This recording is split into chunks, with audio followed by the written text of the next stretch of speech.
Good morning. Welcome to the Unitarian Universalist Fellowship of Clemson. We are located on the land of the Eastern Cherokee and the Southern Iroquois. It's so good to be here and to be with you. My name is Audrey Lanford, and my pronouns are she, her, and they, them, and I am a member of the UU Fellowship of Clemson's Worship Associate team. This fellowship is a religious community grounded in the values of justice, equity, transformation,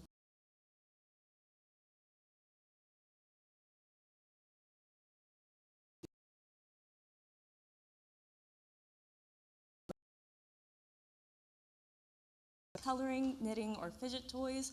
We do have a fidget toy library in the back of the sanctuary if you'd like. That might include standing and moving your body if you need to, or remaining seated throughout the service, clapping or vocal responses, or remaining quiet, whatever works for you. If you're visiting with us this morning, welcome. If you're joining us online, we're glad you're here with us virtually, if not in body. If you'd like more information about this fellowship,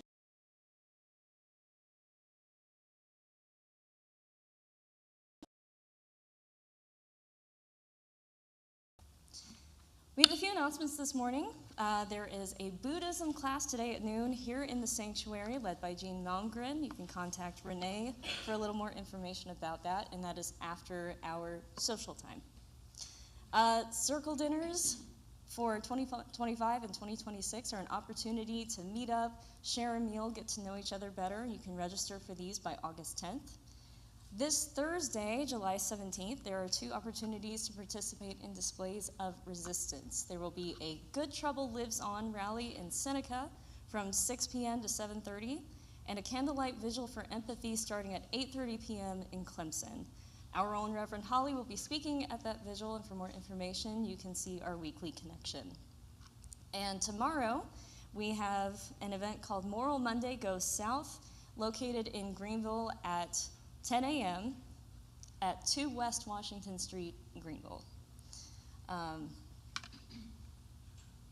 It will be to oppose the massive cuts in our social system that were enacted earlier this month. And that's it for our announcements.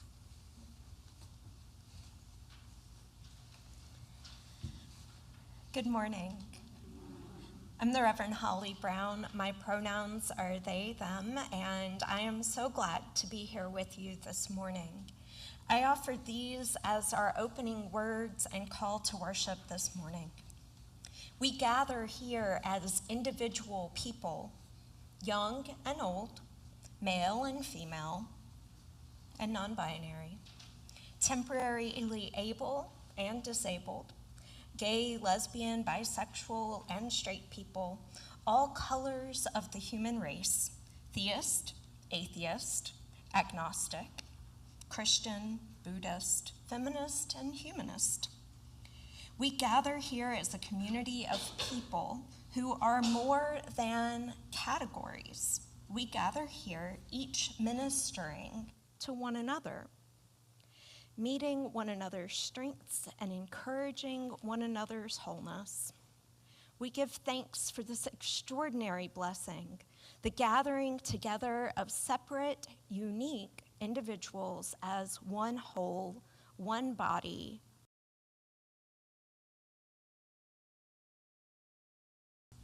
Come, let us and singing number 86, Blessed Spirit of My Life.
And now, since we don't have any children in service today, normally we'd have a kiddo come up and light our chalice, so I've asked Joe to come in and fill in for us.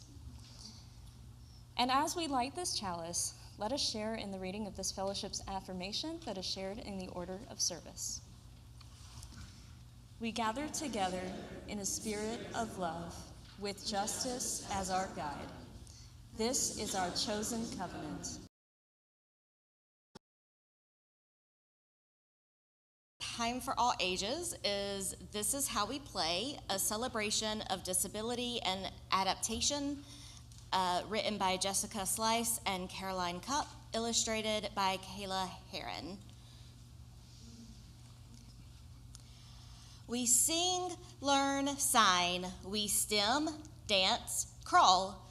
Grown-ups, siblings, cousins, all having a ball. Sitting, rolling, running, wheels, walkers, and feet. Silly altogether, these moments are so sweet. With love and adaptation, this is how we play. My mama likes to explore with me. I help her drive her chair down by the sea. I spy something white, shiny, and small, a shell for our house to hang on the wall. Blush for your cheeks, shadow for your eyes, red on your lips, a sparkle surprise. You'll help me and I'll help you. I look so pretty and you do too. We gather sticks and leaves together to help fairies dry in rainy weather. An acorn, that is a cup for tea. Daddy's cane, the perfect tree. First it's your move, then it's mine. Bishop on a diagonal line. Way to go, that's very clever. You got my queen faster than ever. Look up at those planets shining bright, stars and comets light the night. Our telescope shows something new. I love exploring space with you. With love and adaptation, this is how we play. Some days bodies are not much fun. They hurt and ache, can't jump or run. Days like these, we love to cuddle, read our stories, nap and snuggle. Zoom, zoom, we are racing round the track. I take the curve while looking back. We're both so fast, the win is mine. Sister cheers as we cross the line. The crowd cheers, I leap so high. My jump shot launches towards the sky. Grandpa smiles, good job, champ. The whole team does a victory dance. Bearing shields and magic cloaks, holding hands, we cross the moat, then dash inside our cozy cave. The dragons say we're very brave. With love and adaptation, this is how we play. Blowing kisses from the screen, we paint mom pictures, blue and green. Oh, sweet artists, my love bugs, when she's away, we miss her hugs. Ding and bounce, the light shines bright, sparkling shapes come into sight. Brother rolls it back to me, slow and steady, 1, 2, 3. We love to go to Auntie's house. A nurse is there to help her out. We act in stories and put on shows. We know she loves to watch us grow. At the end of every single day, Mama strums and sings and plays. My brother and I pick out a song. Even my puppy sings along. Telling stories with our hands, heroes, clever, brave, and grand. Kids, signs Daddy, it's time for bed. More play tomorrow, you sleepyheads. We tuck our tired bodies in and pull the covers to our chins. With love and adaptation, this is how we... Hold on.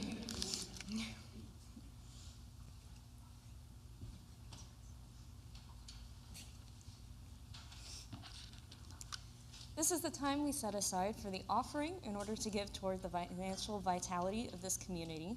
25% of the undesignated collection each week goes to an organization in the local community that we partner with.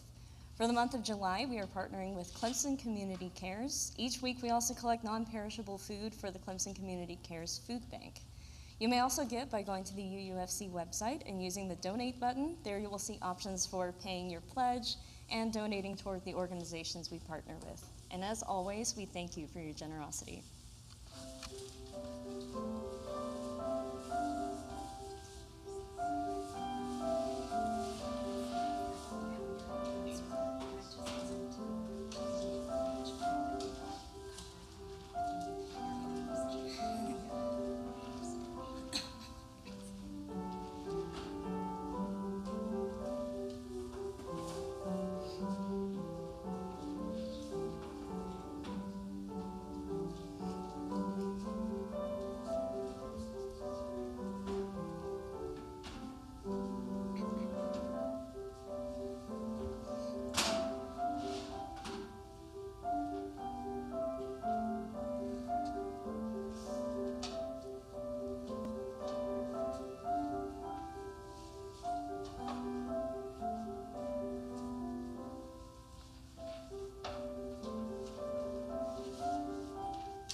During this time in our service each week, we have a time of sharing our joys and concerns as a reminder that we are not alone, that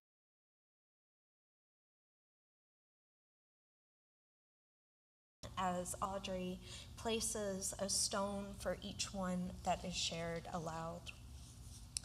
And the first one happens to come from Audrey, the 9th, as a much-needed dose of hope and encouragement.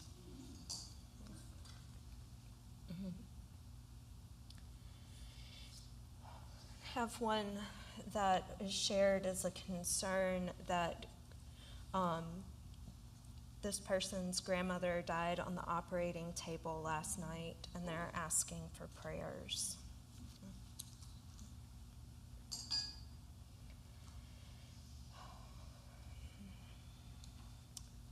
That Mike Cole shares a joy that he and Jane appreciated all of the folks who helped us celebrate our 50th wedding anniversary.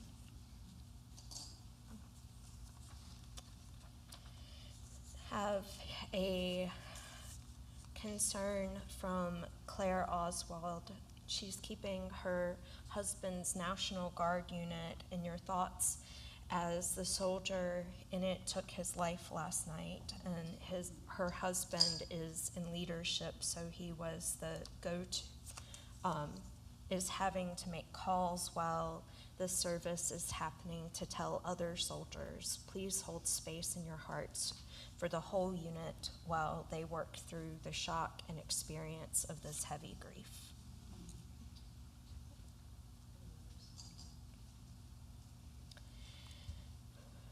Cindy Lee shares a concern for the many people affected by the flooding in the hill country of Texas.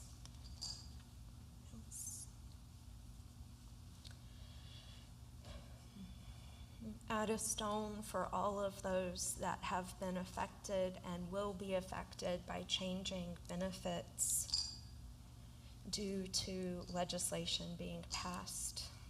Yeah, yes, so many.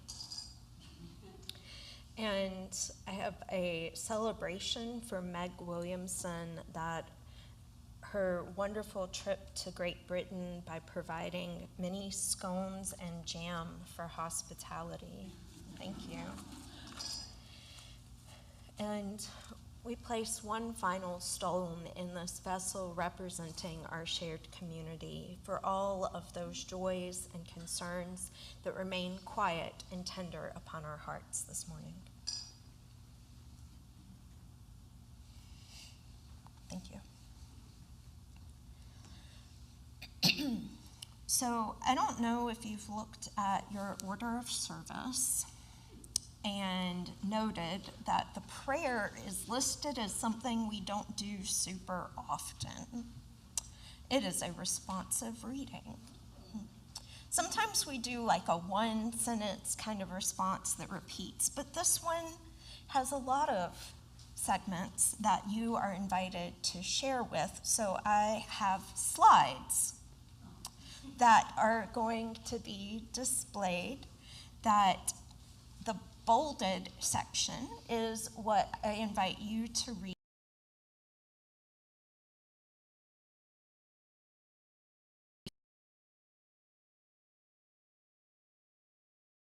Invite you to join me in lifting up these words together. Spirit of love, pray for all people. For people who are blind and cannot see, and for those who can see but are blind to the people around them. Spirit, in your mercy, help us touch each other. For people who move slowly because of accident, illness, or disability, and for those who move too fast to be aware of the world in which they live. Spirit, in your mercy, help us work together. For people who are deaf and cannot hear, and for those who can hear but ignore the cries of others.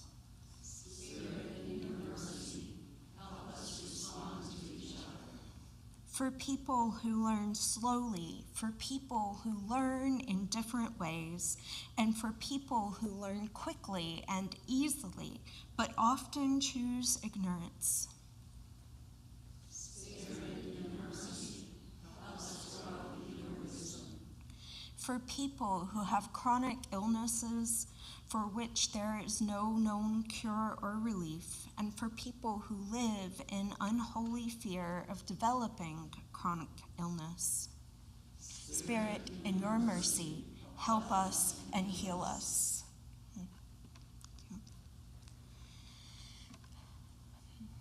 As a form of continued meditation, there's a piece that we've sung here before, but it's been a little while, called Loosen, Loosen. And I invite you to remain in your seats and join in singing along to these words.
to share with you a story about a woman who was called the mother of the disability rights movement, Judith Heumann.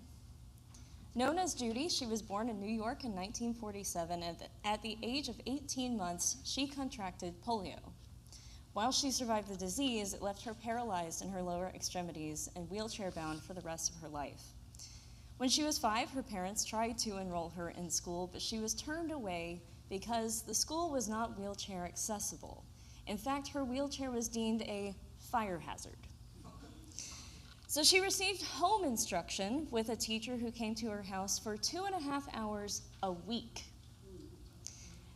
until she was 9 years old, when she finally got to go to a regular school. When she reached high school age, she and her parents realized that there were no wheelchair accessible high schools in all of New York City, the entire city. Now, it's important to understand, as a little bit of context, her parents, Judy's parents, were German Jews who fled the Holocaust in the 1930s. And in fact, they lost their own parents during those events. And so they knew discrimination when they saw it. So they banded together with the parents of other disabled children and pushed the Board of Education to make high schools more accessible across the city, and they did. Judy eventually received a college education and went for a teaching license. She passed the oral and written exams with flying colors, but she failed the medical exam due to her paralysis because she was in a wheelchair. She fought back, though. She wasn't just going to take it lying down, and in 1970, she received public support in this from friends of friends. You know, she knew someone who knew someone at the New York Times, which published a couple articles expressing support, and after one in particular was published, she received a call from an attorney. And so, she sued. And it was the first disability rights lawsuit ever filed at the federal level. When she won, she retook her exams, passed all of them, and received her teaching license and went on to become a teacher. This lawsuit and her career led to a lifetime of advocacy and activism, and this lawsuit itself was the impetus for what became the Americans with Disabilities Act. We don't have time to talk about everything that she did, from serving on local levels to federal levels under a couple different presidents. She was a very busy woman, we'll just say that. In 2016, she gave a TED Talk called Our Fight for Disability Rights and Why We're Not Done Yet, in which she expanded on some of what I've told you here. Towards the end of her talk, she describes a piece of legislation called the Convention on the Rights of Persons with Disabilities, or the CRPD. The United Nations adopted the CRPD in 2006 with the goal of making the world more accessible for disabled people to travel, work, and study abroad. In 2009, President Obama signed the CRPD, the first step toward implementing it in this country. But as Judy discusses in her TED Talk, the Senate failed to make the proper recommendations to the president, so the CRPD was not ratified and implemented in the United States. Unfortunately, Judy will not get to see this happen herself because she passed away in 2023 at the age of 75. And to this day, I looked it up, the US still hasn't ratified the CRPD. With the ADA and similar legislation, we as a society have come a long way, and as Judy said, we are not done yet. I'm going to leave you with some words from the woman herself. Her first piece of advice for making this world more accessible is simply to remember that, and I quote, "Disability is a family you can join at any point in your life." Disabilities are diverse and can be unpredictable. It just takes one illness, one car accident, one severe injury to change your life forever. It can happen to anyone at any time. That's what makes it so scary. Empathy and advocacy.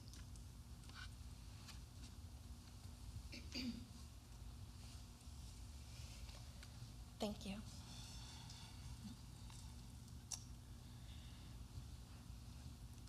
So I want to start with a question that I'm not going to come around with the mic, but if you have an answer and shout it out, I will repeat it. What is normal? Anybody got an answer? It's a setting on your washing machine. Yes. All right. Yes. So normal is subjective. And you might have heard me say, my favorite quote of all times comes from the movie The Addams Family, in which Morticia Addams says, quote, "Normal is an illusion. What is normal to the spider is chaos to the fly." So if we shift that and put it into human terms, what is normal under the kind of dominant parts of society, and it can be chaos for people that hold any number of marginalized identities, including disability. Normal is saying that, like, oh, well, this building has been here before the ADA, which is only 35 years old. It's still relatively new in its passage. And what is deemed normal takes that whole family that we can join at any moment in our lives of disability and marginalizes it. And it's hard sometimes to know all of the things that we can do to help make spaces more accessible. As we know better, we do better. Whether it's our fidget space, the hearing assistance devices, having things on screens, using mics. It's an accessibility measure. Yes, I can project and talk loudly. And a mic means that our folks in the back room can hear us, our folks at home can hear us.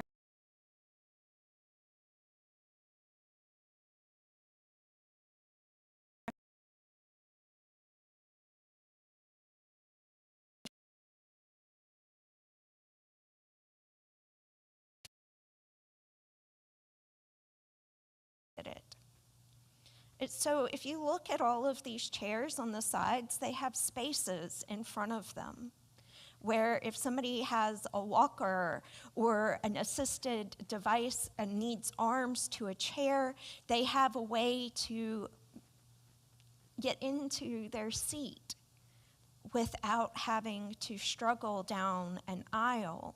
There's space between the rows. It's not perfect, but it's a work in progress.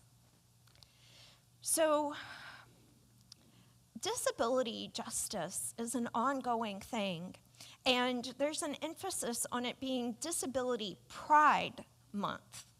Not awareness, but Pride Month, because there is a difference. Being able to name that you are who you are and you are worthy.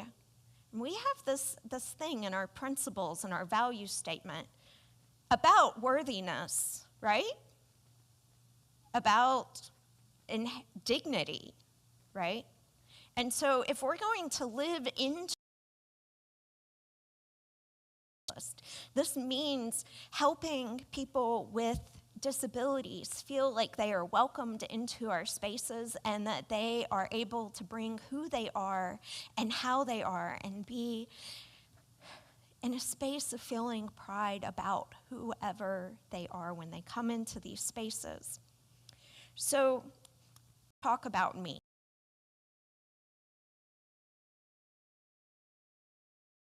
Where that he goes.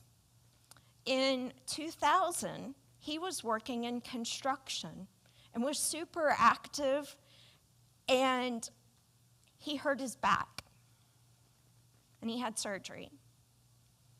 And the surgery went wrong. And The first surgery ended up with a piece backing out and nearly severing nerves. He had 3 surgeries his first year. He's had other surgeries since then. And his mobility has shifted. He went from using a cane or a crutch. He's had more falls than I know about, more falls than I can count. He's recently, in the last few years, shifted to using a rollator when he's going any distance. And it made me realize how inaccessible some spaces still are. And where the cuts in the pavement are to be able to get across. And I was in Baltimore for General Assembly, and during that time, there was a special service recognizing ministers at different transition points called the Service of the Living Tradition. At the honor of my parents coming to that. And I had a couple of moments while there. One is my dad trying to enter a restaurant that had steps, and finding myself doing this behind him in case he teetered. Not that I could necessarily catch him, because he's a bigger person than I am, but maybe steady him. And he didn't end up eating because he had a pain episode after having climbed those stairs. And then I had the experience of going across a crosswalk with him and his rollator.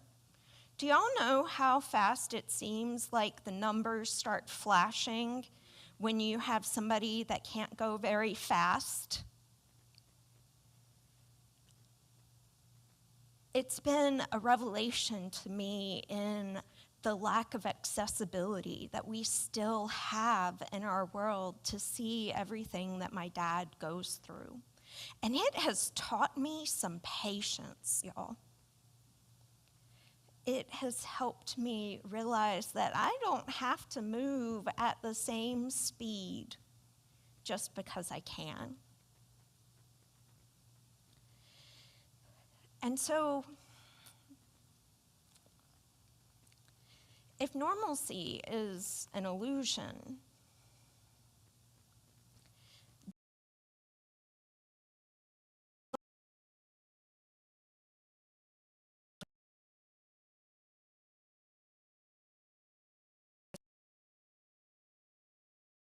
so easy to see one disabled person and say she needs a cure so she can fit into our world.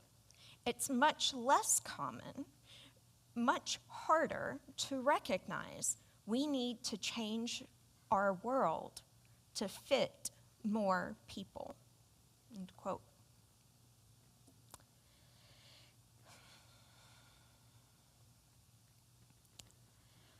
Normalcy also gets in the way of treatment for a number of people, whether a disability is an intellectual disability, a physical disability, or mental illness, and the ways individuals are treated in our communities, but also the way research has been done.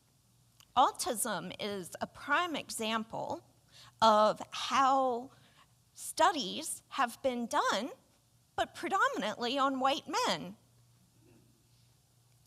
And there's significant evidence that both autism and ADHD present very different, but perceived as different in people of color. Because anger at being overwhelmed and reactive for a black man can be threatening or perceived as threatening by society and have placing them in harmful situations in which extreme force might be used that might not be used with a white man having the same kind of response to be.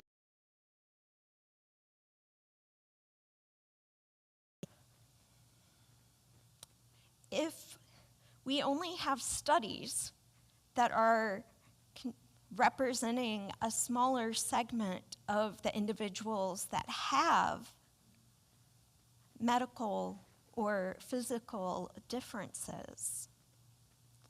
It can have detrimental impact on those that do seek treatment. Now, another piece that I want to lift up from the ADA is that the Americans with Disabilities Act that was passed in 1990, 35 years ago this month, was to help emphasize the need for options. When someone needed more care than an immediate family member could provide, often individuals have been institutionalized. And it's not universal that that happens, but often care is beyond what family members can give. And the push in the ADA was to help ensure that individuals have the opportunity to live as independently as possible with home health care, which isn't always the right solution, but to provide more options for people. Normalizing access and care is living into our values, whether it is here in these spaces.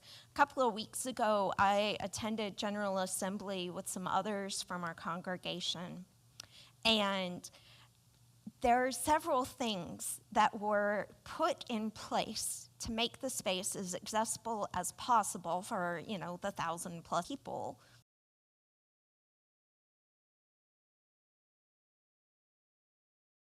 Line. One of the things was having screens that were projected large that included closed captioning. Although, have y'all ever paid attention to closed captioning that's happening as people are speaking? It's not always so accurate, right? So somebody mentioned hospice chaplain and it came up as hostage chaplain. Some different things happen with closed captioning, but there was also sign language interpreter.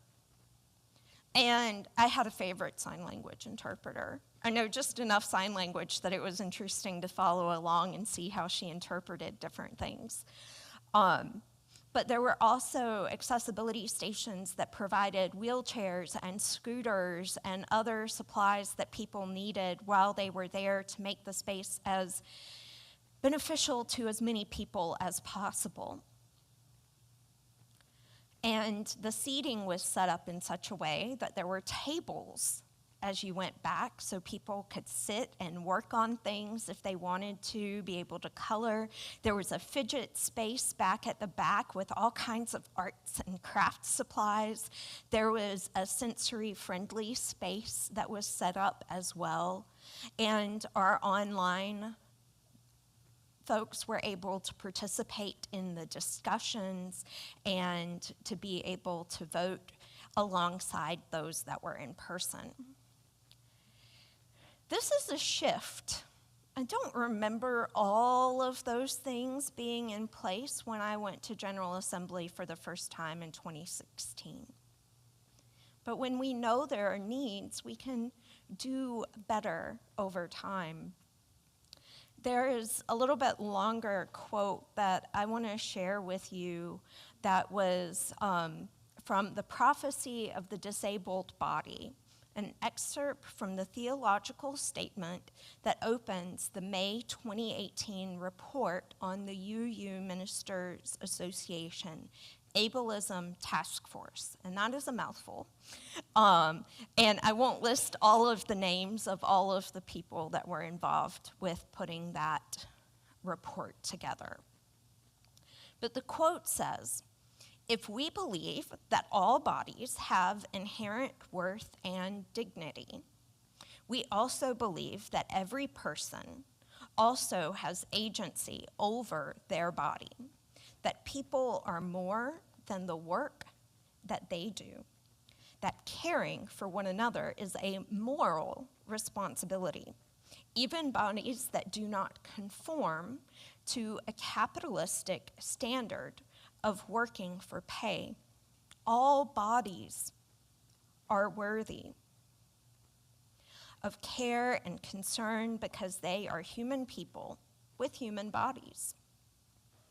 If we believe that one of our sources of our living tradition is the direct experience of that transcending mystery and wonder affirmed in all cultures, which moves us to renewal of spirit and an openness to forces which create and uphold life, then we must notice that to which we are moved. If disabled bodies are part of life, then they are good.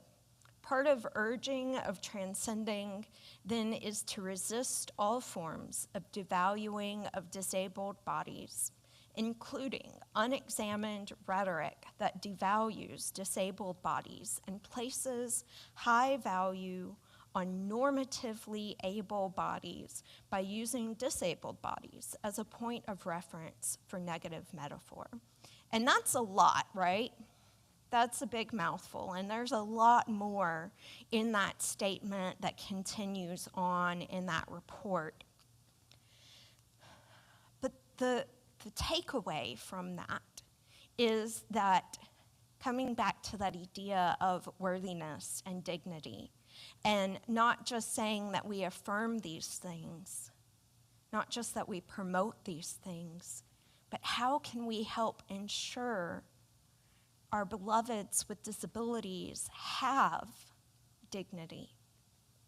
How can we help ensure that they know they are worthy and welcome and loved in our spaces?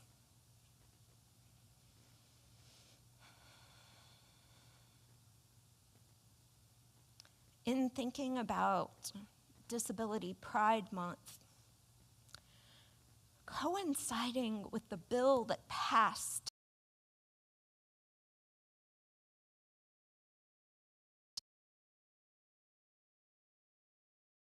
that are going to be impacted on so many levels,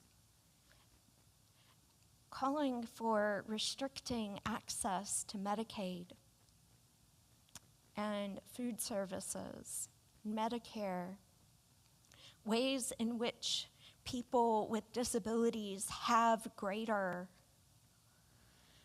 independence. And I want to name something, and I don't mean to drag us all down, but I feel like it is really important to name that this is a tactic to eradicate us. One by one, whether it is removing trans people's protections, or removing bisexual from the Stonewall Museum, stripping rights and services from people with disabilities, stripping the access to vaccines that can be life-saving. I'm scared. And if we're not scared, we're not paying attention. But what keeps me coming back is y'all. That y'all keep showing up here. That y'all keep showing up at rallies and protests. And it doesn't mean just showing up in a physical space for rallies and protests. It might mean other actions behind the scenes that help make those protests possible. Y'all give me hope. Because I know if enough of us resist, if enough of us say this is not okay, and that if we're willing to help make sure people aren't stolen from us. I got an extra room at my house in a garage. If I need to sneak somebody in, I'm definitely planning on doing that if I need to hide somebody out. And all of us are in different places in what we can or can't offer. But it's real, y'all. It's scary. And we can make a difference. I know we can because we already are. We are a space in a very red state that creates a space. And it doesn't mean... I saw something from a colleague of mine that I was a little floored by this week.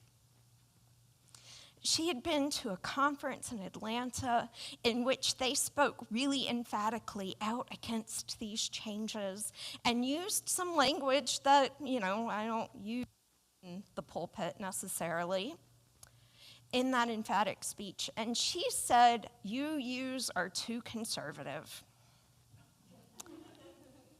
UUs are too conservative because they are not speaking as emphatically.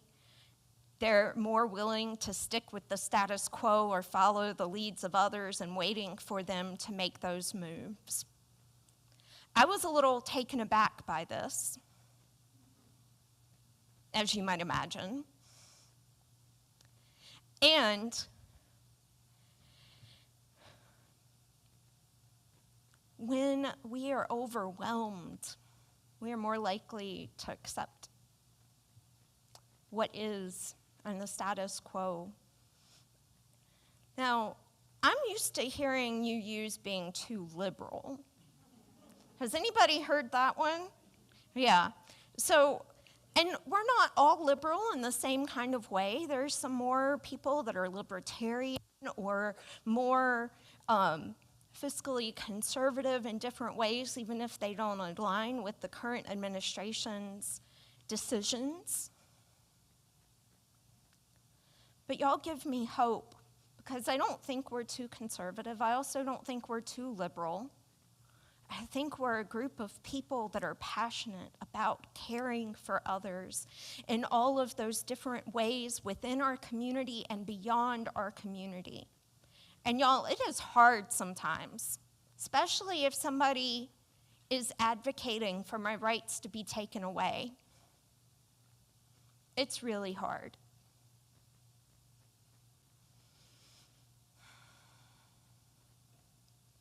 But little changes, conversations that make me real to somebody else matter. The ways we show up for one another matters. And so I want us to disrupt this notion of normalcy, because normalcy to me equates complacency. It equates accepting things as they are or accepting the changes that are happening. Just because it is made a law does not mean it is okay. And I don't know about y'all, but depending on how things go, I'm really, really willing to break the law to help protect people. It's almost like a rite of passage for you sometimes. And I'm not going to go out and seek that. I'm not encouraging y'all to go out and seek that necessarily, but we have to be prepared for what we're willing to accept or not.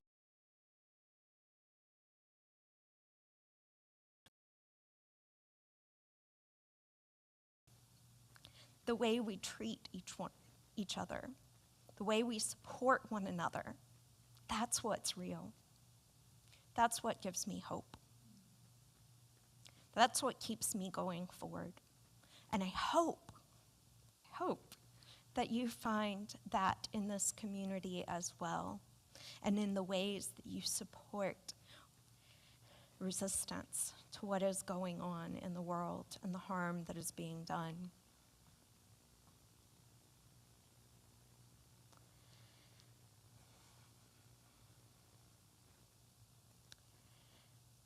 I believe that our faith calls us to live out our values by dismantling systems of oppression, whether new or old.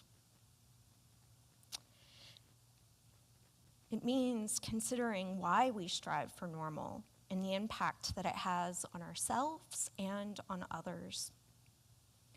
May we recognize that there is beauty in diversity, including the variety of ways that bodies are disabled or able. May we recognize that normalcy is an illusion and that this community is reality. May it be so. May we make it so. And blessed be. I now invite you to rise in body, mind, or spirit, wherever you are, to join in singing hymn 1007, There's a River Flowing in My Soul, which is found in the Teal hymnal and will be up on the slides.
I don't know how that slide got in there. It is, yes, absolutely. The joy of technology and having so many of us involved in putting technology together. It is the representation of that beautiful diversity of community, isn't it, y'all? So, as we close today, I want you to listen to that river. It is flowing and it is telling us that we are somebody.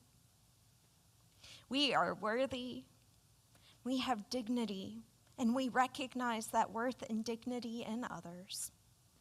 May you go forth in peace and return in love.